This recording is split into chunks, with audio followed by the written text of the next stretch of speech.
ദൈവത്തിന് മഹത്വം. നമ്മുടെ പ്രതിദിന ആഹാരം ജൂലൈ 30. കീഴ് ഡക്കിലെ ആളുകൾ. ശരീരത്തിൽ ബലം കുറഞ്ഞവ എന്ന് തോന്നുന്ന അവയവങ്ങൾ തന്നെ ആവശ്യമുള്ളവയാകുന്നു. അപ്പോസ്തലനായ പൗലോസ് കൊരിന്ത്യർക്കെഴുതിയ 1-ാം ലേഖനം 12-ാം അധ്യായം 22-ാം വാക്യം. എൻ്റെ ഒരു സുഹൃത്ത് വികസ്വര രാജ്യങ്ങളിലേക്ക് സൗജന്യ ആരോഗ്യ സംരക്ഷണം നൽകുന്ന ആഫ്രിക്ക മേഴ്സി എന്ന ആശുപത്രി കപ്പലിലാണ് ജോലി ചെയ്യുന്നത്.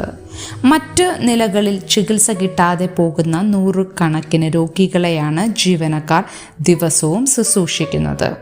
ഇടയ്ക്കിടെ കപ്പലിൽ കയറുന്ന TV പ്രവർത്തകർ അതിലെ അത്ഭുതകരമായ മെഡിക്കൽ സ്റ്റാഫിലേക്ക് ക്യാമറകൾ തിരിക്കുന്നു.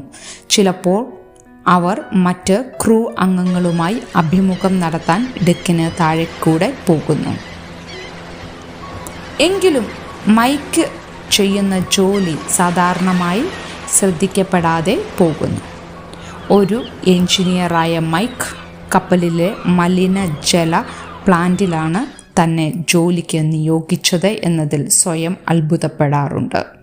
ഓരോ ദിവസവും 40,000 ലിറ്റർ മലിനജലം ഉൽപ്പാദിപ്പിക്കപ്പെടുന്നതിനാൽ ഈ വിഷപദാർത്ഥം കൈകാര്യം ചെയ്യുന്നത് ഗുരുതരമായ പ്രവൃത്തിയാണ്. മൈക്ക് അതിൻ്റെ പൈപ്പുകളും പമ്പുകളും പരിപാലിക്കുന്നില്ലെങ്കിൽ ആഫ്രിക്ക മേഴ്സിയുടെ ജീവദായക പ്രവർത്തനങ്ങൾ നിലയ്ക്കും.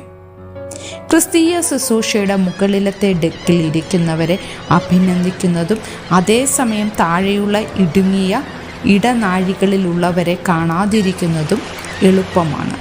കൊരിന്ത്യ സഭ അസാധാരണമായ വരങ്ങളുള്ളവരെ മറ്റുള്ളവരെക്കാൾ ഉയർത്തിയപ്പോൾ ക്രിസ്തുവിൻ്റെ വേലയിൽ ഓരോ വിശ്വാസിക്കും പങ്കുണ്ട് എന്ന് പൗലോസ് വ്യക്തമാക്കുന്നു. അത്ഭുതകരമായ സൗഖ്യമാക്കലായാലും മറ്റുള്ളവരെ സഹായിക്കുന്നതായാലും ഓരോ വരവും പ്രധാനമാണ്. വാസ്തവത്തിൽ ഒരു ജോലിക്ക് പ്രാധാന്യം കുറയുമ്പോഴും അത് കൂടുതൽ മാനം അർഹിക്കുന്നു. നിങ്ങൾ ഒരു ലോവർ ഡെക്ക് വ്യക്തിയാണോ എങ്കിൽ നിങ്ങളുടെ തല ഉയർത്തുക. നിങ്ങളുടെ പ്രവൃത്തി ദൈവത്താൽ ബഹുമാനിക്കപ്പെടുന്നതും നമുക്കെല്ലാം ഒഴിച്ചുകൂടാനാവാത്തതുമാണ്. ചിന്തിക്കുക, നിങ്ങളുടെ വരങ്ങൾ മറ്റുള്ളവരുടേതുമായി താരതമ്യം ചെയ്യുമ്പോൾ എന്ത് സംഭവിക്കും? ഏത് ലോവർ ഡെക്ക് വ്യക്തിയെയാണ് നിങ്ങൾക്ക് ഇന്നത്തെ ജോലിയിൽ ഉറപ്പിക്കാൻ കഴിയുക? ദൈവത്തിന് മഹത്വം.